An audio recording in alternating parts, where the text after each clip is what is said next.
അത് Muthumani, welcome to time out. Thank you. ഈ സിനിമ വളരെയധികം ഇൻട്രസ്റ്റ് ജനറേറ്റ് ചെയ്യുന്ന ഒരു സിനിമയാണ് ഞാനെന്ന് പറയുന്നത്. എന്താണ് ഈ സിനിമയുടെ ഒരു ബാക്ക്ഡ്രോപ്പ്? KT കുട്ടൂരിൻ്റെ നോവലാണെന്ന് അറിയാം, പക്ഷേ എന്താണ് ഈ സിനിമയുടെ ഒരു ബാക്ക്ഡ്രോപ്പ്? എന്താണ് ഈ സിനിമ? ഒരു വ്യക്തിയുടെ ജീവിതയാത്ര എന്നൊക്കെ വേണമെങ്കിൽ നമുക്ക് പറയാം. സെൽഫ് പോർട്രേറ്റ് എന്നുള്ളത് KT കുട്ടൂർ എന്ന് പറയുന്നത് കൊയിലോത്ത് താഴെ നാരായണൻ എന്ന KT നാരായണൻ്റെ ഒരു ജീവിതയാത്രയാണ്. അപ്പം ആ യാത്രയിൽ ഉണ്ടാകുന്ന സംഭവങ്ങൾ, അല്ലെങ്കിൽ നാരായണൻ്റെ ജീവിതം അങ്ങനെ ആയിത്തീരാനിടയായ സാഹചര്യങ്ങൾ, അതിലേക്ക് വന്നെത്തുന്ന ചില കഥാപാത്രങ്ങൾ, അതൊക്കെയാണ് ഈ സിനിമയുടെ ഒരു പ്രത്യേകത. അത് ആ നാരായണൻ എന്ന കഥാപാത്രം, അതായത് ദുൽഖർ അവതരിപ്പിക്കുന്ന നാരായണൻ എന്ന കഥാപാത്രത്തിൻ്റെ ഒരു യാത്രയാണ് ബേസിക്കലി ഈ സിനിമ.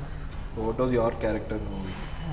നാരായണൻ്റെ ജീവിതത്തിൽ ഉടനീളം അവൻ്റെ ചെറുപ്പകാലം തുടങ്ങി, നാരായണൻ ഉണ്ടാവുന്നതിന് മുമ്പ് തന്നെ ആ വീട്ടിലൊരു വളരെ എല്ലാവരും കൂടെ കാത്തിരുന്നൊരു കഥാപാത്രമാണ് നാരായണൻ. അപ്പം അവിടുത്തെ നാരായണൻ്റെ അച്ഛൻ്റെ സഹോദരിയുടെ റോളാണ്.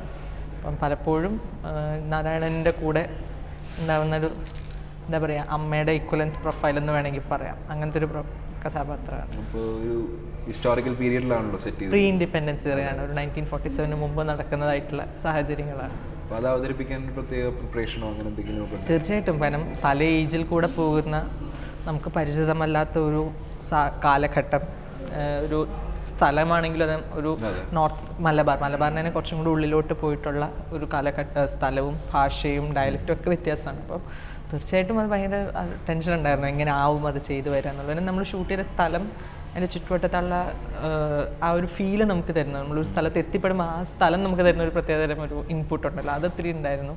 പിന്നെ സാറ് അവിടെ നിന്നല്ല, അല്ലെങ്കിൽ ആ ഒരു ചുറ്റുവട്ടത്തു നിന്നുള്ള ആളായതുകൊണ്ട് തന്നെ ഭാഷ നമുക്ക് വളരെ കൃത്യമായിട്ട് പറഞ്ഞു തരും.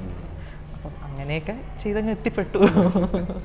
പിന്നെ ബാക്കിയുള്ള കോ ആക്ടേഴ്സ്, ദുൽഖറിൻ്റെ കൂടെയുള്ള എന്ന് വെച്ചാൽ ഈ സിനിമ ഈ പ്രീ ഇൻഡിപെൻഡൻസ് ആയതുകൊണ്ട് തന്നെ ഭാഷയൊക്കെ കുറച്ചും കൂടെ ഒരു സാഹിത്യത്തിന് പ്രാധാന്യമുള്ള, അല്ലെങ്കിൽ നമ്മളിപ്പോൾ യൂസ് ചെയ്യുന്ന കൊളോക്കിയൽ മലയാളത്തിൽ നിന്ന് ഒത്തിരി വ്യത്യസ്തമായിട്ടുള്ള ഭാഷാ ശൈലിയാണ്. അന്നത്തെ ഒരു പക്ഷേ കൊളോക്കിയൽ ഭാഷ, പക്ഷേ നമ്മളെ സംബന്ധിച്ചിടത്തോളം അത് വേറൊരു ഭാഷയാണ്. അപ്പം അത് ഇങ്ങനെ പേജ് ഡയലോഗ്സ് ഒക്കെ ആയിരിക്കും ഉണ്ടാവുക. അതൊക്കെ പക്ഷേ ഫസ്റ്റ് ടേക്കിലൊക്കെ ഒറ്റയടിക്ക് ദുൽഖർ പറയുമ്പോൾ നമ്മളിങ്ങനെ ആലോചിക്കും, ടീച്ചർ എങ്ങനെയാണ് ഇത് മൊത്തം ഓർത്ത് വയ്ക്കുക. അപ്പം അത്രയും ഡെഡിക്കേറ്റഡ് ആണ്. ഫുൾ ടൈം ബ്രേക്ക് ടൈമിലൊക്കെ ദുൽഖർ ഇത് വായിക്കുക, മനസ്സിലാക്കുക, അറിയുക, അങ്ങനെയൊക്കെയുള്ള പ്രിപ്പയർ ചെയ്യുന്ന ആർട്ടിസ്റ്റാണ്. എന്നാൽ അതുകൊണ്ട് മറ്റുള്ളവരായിട്ട് ഇൻട്രാക്ട് ചെയ്യാതിരിക്കുക അങ്ങനെയൊന്നുമില്ല. ഓൾവേസ് എല്ലാവരുടെയും കൂടെ ഉണ്ടാവും. എന്നാൽ വർക്കിൻ്റെ സമയത്ത് ഓൾവേസ് ബെസ്റ്റ് റിസൾട്ടാണ് ഫസ്റ്റ് ടേക്കിൽ തന്നെ വരുന്നത്. അപ്പം അതൊരു എന്താ പറയുക, നമ്മളിങ്ങനെ കണ്ട് അത്ഭുതപ്പെട്ടിട്ടുള്ളൊരു കാര്യമാണ്. ഇത്രയും നമ്പർ ഓഫ് പേജസ് ഒക്കെ വന്നാൽ തന്നെയും അതൊക്കെ ആ ഫ്ലോയിൽ മനോഹരമായിട്ട് ഏറ്റവും ബ്യൂട്ടിഫുൾ ആയിട്ട് തന്നെ അത് എക്സിക്യൂട്ട് ചെയ്ത് തരുന്നൊരു ആളാണ്. രഞ്ജിത്ത് സാറിൻ്റെ കൂടെയുള്ള എക്സ്പീരിയൻസ് എങ്ങനെയുണ്ട്? ഇപ്പോൾ രണ്ടാമത്തെ സിനിമയല്ലേ രഞ്ജിത്ത് സാറിൻ്റെ? അന്ന് ഫസ്റ്റ് മാത്തുക്കുട്ടിയായിരുന്നു ചെയ്തിരുന്നത്. അതെ, മാത്തുക്കുട്ടി എനിക്കുള്ള സെക്കൻഡ് പ്രൊജക്റ്റാണ് ഇത്.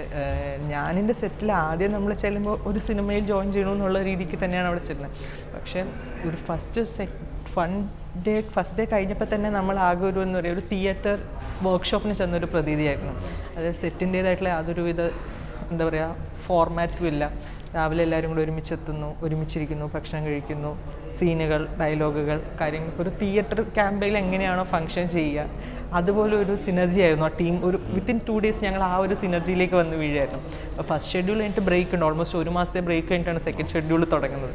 അപ്പം നമ്മൾ ഈ പറഞ്ഞ പോലെ എല്ലാവരും അങ്ങോട്ടും ഇങ്ങോട്ട് വിളിച്ചു നോക്കും, എപ്പോഴെത്തന്നെ അങ്ങനെ ആ ഒരു എക്സൈറ്റ്മെൻ്റ് ആയിരുന്നു ഇത് ശരിക്കും. അപ്പം നമ്മൾ ഇങ്ങനൊരു തിയേറ്റർ എനർജി എന്ന് വെച്ചാൽ, ഞാൻ തിയേറ്റർ ചെയ്തിട്ടുള്ള ആളായിരുന്നു. അങ്ങനെ ഒരു എനർജിയിൽ ഒരു മൂവി എൻവയോൺമെൻറ്റ് കാണുമ്പോൾ ഭയങ്കര ഒരു സർപ്രൈസ് ആയിട്ടാണ് എനിക്ക് തോന്നിയത്. ഷൂട്ട് അതായത് ഇപ്പോൾ ഉച്ചയ്ക്ക് സീൻ കഴിഞ്ഞാൽ ഞങ്ങൾ എല്ലാവരും കഴിയുന്നത് വരെ വെയിറ്റ് ചെയ്യും ലൊക്കേഷനിൽ. എല്ലാവരുടെയും ഷോട്ട് കഴിയുന്നത് വരെ വെയിറ്റ് ചെയ്ത് എല്ലാവരും ഒരുമിച്ച് പോവുക, രാവിലെ എല്ലാവരും ഒരുമിച്ച് വരിക. അങ്ങനെ ഒരു ലിറ്ററലി ഒരു ടീം സിനർജി വർക്കൗട്ടായി വന്നിട്ടുണ്ട് ഈ പ്രോജക്റ്റിൻ്റെ ഭാഗമായിട്ട്. അങ്ങനെ ഒരു സിനർജി ഉണ്ടായി വരാൻ as A captain Ranjith sir വലിയൊരു റോള് വഹിച്ചിട്ടുണ്ട് അതിൻ്റെ അകത്ത്. അപ്പം അദ്ദേഹത്തിൻ്റെ ഇൻപുട്ടും ഹാൻഡ് ഹോൾഡിങ്ങും തന്നെയാണ് ഈ ഒരു ടീം സിനർജിക്കുള്ള ഏറ്റവും വലിയ കാരണം. All the best. Thanks a lot.